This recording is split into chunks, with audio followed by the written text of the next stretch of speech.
안녕하세요. 반갑습니다. 전라도 우회전입니다. 오늘도 좋은 하루 또 감사한 하루 보내셨으면 좋겠고요. 며칠 전 기사에서 선관위에서 부정선거 연수받은 중국인 99명 지금 모두 한미 공동작전으로 잡혀서 부정선거 관련돼서 구속 상태인 걸로 지금 기사가 나왔습니다. 그런데 지금 현재 후속 기사는 없기 때문에 저도 지금 기다리고 있고요. 그 와중에 또 전라도에 계신 우파 여성분이 또 이런 내용을 전해주셨습니다. 제가 한번 또 읽어드릴게요. 이분은 이제 30대 여성분이시고 전라도에 계시고 지금도 거기 살고 계세요. 20대 때는 이제 좌우 이런 걸 잘 모르시니까 계속 이제 좌파 정당 민주당을 지지하다가 지금은 이제 완전히 이제 우파로 돌아선 그런 분이십니다. 저도 전라도가 고향인 우파 30대 여성입니다. 전라도에서 민주당은 거의 종교라고 보시면 됩니다. 더 알려고도 하지 않고 눈 가리고 무조건 신봉합니다.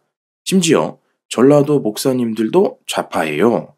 똑같은 성경 말씀으로도 완전히 왼쪽으로 적용하는 것을 보면 무섭습니다.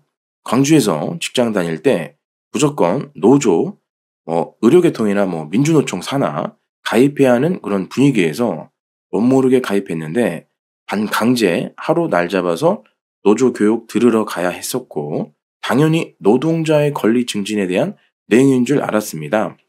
이명박 박근혜 대통령을 내려깎는 노래를 가르쳐 주는 것에 대해 굉장히 놀랐었고 또 이 노조의 행태가 틈만 나면 파업 같은 거를 이제 선동하고 땡볕치듯 임원들 방에 쳐들어가는 그런 과격한 모습에 놀랐습니다. 기본적으로 권위와 질서에 대한 애우와 존중이 없는 모습이었습니다. 4050 분들 정말 깨어나셨으면 좋겠네요. 이렇게 말씀을 하셨어요. 아마도 이분이 민주노총 산하에 있는 보건의료노조 여기에서 잠깐 활동을 하셨던 것 같고 또 강압 적으로 가입도 하셨던 것 같아요. 이거는 제 생각입니다. 보건의료노조라는 데가 있는데 여기에서도 이제 윤석열 대통령 정권 퇴진 운동을 했었죠. 민주노총 산하로 들어가게 되면 아무래도 주로 하는 일이 윤석열 정권 퇴진 운동, 그러니까 우파 정권이 집권하면 계속해서 이제 정권 퇴진 운동을 해야 되고 보건의료 노조 주요 과제 자체가 총파업이에요. 윤석열 정권 퇴진이랑. 저는 일개 시민으로서 올바른 의료 개혁 주요 과제가 총파업은 아니라고 생각합니다. 일단 우리나라는 양대 노총이 있죠. 한국노총 그리고 민주노총. 이 노조의 문제가 일단 민주노총에 대해서 말을 하자면 노동자를 위한 기본권을 보장하고 생존권을 보장한다. 이런 취지는 좋아요. 그런데 취지는 좋지만 그게 그냥 취지에서 끝나는 거죠. 그것을 뭐라 할 수는 없어요. 하지만 사실 이들은 마늘 선을 넘었다. 이렇게 생각합니다. 마음에 들지 않는 정부가 세워지면 항상 이들은 폭주를 하게 되고 각 단체들과 연대해서 도로를 점거하고 불법으로 점거해버리죠. 이번에도 한남동에서 도로를 무단 점거하는 사건이 벌어졌고 또 경찰과 대치하는 과정에서 경찰을 또 폭행하게 되고 폭행했으면 또 집행유예로 또 며칠 있으면 또 바로 나오게 됩니다.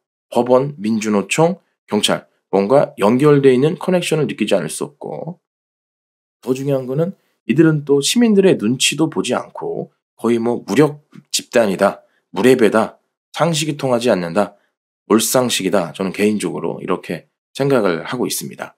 각종 파업과 연대해서 살고자 하는 그런 MZ 세대들의 출근길과 또한 퇴근길을 지옥으로 만들어버리고 지나가는 시민에게 막대기를 휘두르고 너 보수냐? 윽박지르며 혈박을 또 일삼고 그런 것들 또 경찰을 두들겨 패는 사건이 한두 건이 아니고 그 누구의 통제도 따르지 않는 정말 괴물 같은 무질서함들 말을 들어주지 않는다면 땡깡을 부릴 정도 또한 우파 정권이 들어서면 항상 밥 먹듯이 대규모 집회를 하고 있고 심지어 이번에 또 간부들 무려 15명이나 간첩으로 밝혀졌고 이게 거짓이라고 조작이라고 믿는 분들이 많겠지만 사실 이미 다 입건이 됐기 때문에 그렇게 볼 수가 없는 문제죠. 북한 지령을 받아 노조 활동을 빙자해 간첩 활동을 하거나 중국과 캄보디아 등지에서 북한 공작원과 접선한 혐의를 받는 민주노총 조직쟁의국장 성모 씨가 1심에서 중형이 선고됐습니다. 법조계에 따르면 수원지법 형사 14부 고권왕 부장판사는 수년간 100여 차례에 걸쳐 북한 지령문을 받아서 움직인 혐의로 지난해 5월 구속 기소된 석 씨에게 징역 15년을 선고했다고 밝혔습니다.